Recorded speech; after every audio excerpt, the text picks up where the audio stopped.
கண்ணம்மாள் கணவர் ஒரு சுடு சோம்பேறி. எந்நேரமும் மிச்சரை வைத்துக்கொண்டு டிவியின் முன்னாலேயே உட்கார்ந்திருப்பார்.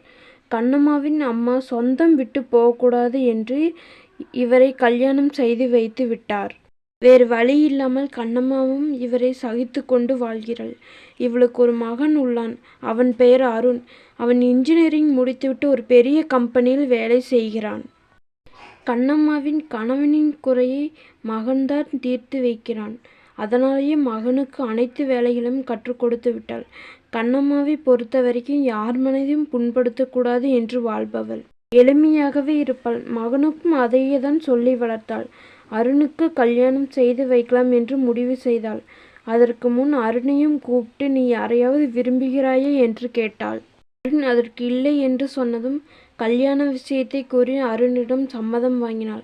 உடனே தரகரை வர சொல்லி சம்மதம் பார்த்தார்கள். எதுவும் அமையவில்லை. அருணும் இனி எந்த வீட்டிற்கும் என்னை கூப்பிடாதே அம்மா என்று கூறிவிட்டான். இப்போதைக்கு பெண் பார்க்கும் முடிவை கொஞ்சம் தள்ளி வைத்தார்கள். ஒரு நாள் திருமண வலைதளத்தில் அருணின் புகைப்படத்தை பார்த்து ஒரு சம்பந்தம் தேடி வந்தது. பெண்ணும் பார்ப்பதற்கு அழகாக இருந்தாள். அவள் பெயர் நந்தினி.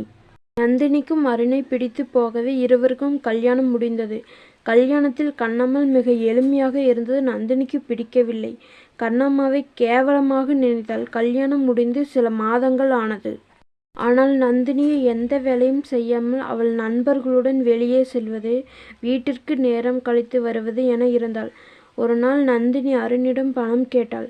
அருண் எதற்கு என கேட்க, நண்பருடன் வெளியே செல்வதற்கு என்று கூறினாள். அதற்கு எல்லாம் பணம் தர முடியாது என்று அருண் கூறிவிட்டு வெளியே சென்று விட்டான். இதையெல்லாம் பார்த்த கண்ணம்மாள் சிரித்து கொண்டே வெளியில் சென்றாள்.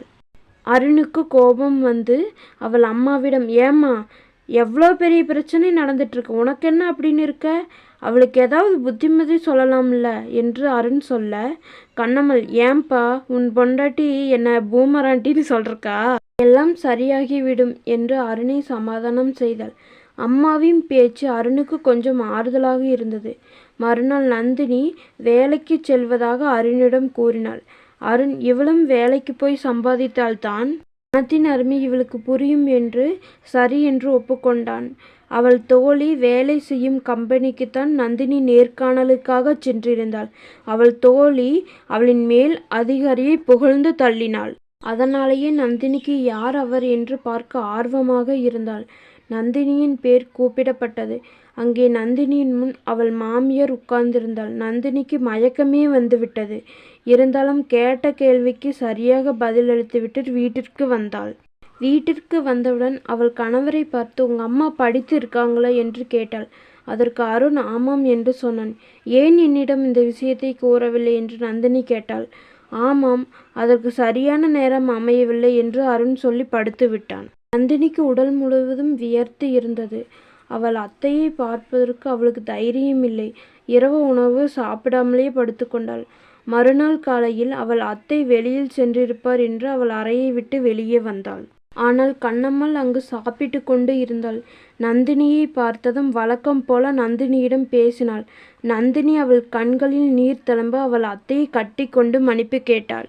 கண்ணம்மாள் நீ என்ன தப்பு செஞ்ச உன்னை மன்னிப்பதற்கு என்று பெருந்தன்மையாக கூறினாள். நந்தினி இவ்வளவு பெரிய பதவியில் இருந்து கொண்டு எப்படி இதுபோல் சாதாரணமாக இருக்க முடிகிறது என்றாள். கண்ணம்மாள் தலக்கணம் என்பது ஒரு நோய். எல்லாரிடத்திலும் அன்பு காட்டுவதே எனக்கு பிடிக்கும். ஆடம்பரம் எனக்கு எப்போதுமே பிடிக்காத ஒன்று என்று நந்தினியிடம் கூறினாள். அன்றையிலிருந்து நந்தினியும் அவள் அத்தையின் வழியிலேயே சென்றாள். இந்த சேனலில் வர வீடியோ உங்களுக்கு பிடிச்சிருந்தா ப்ளீஸ் சப்ஸ்கிரைப் மை சேனல். நன்றி, வணக்கம்.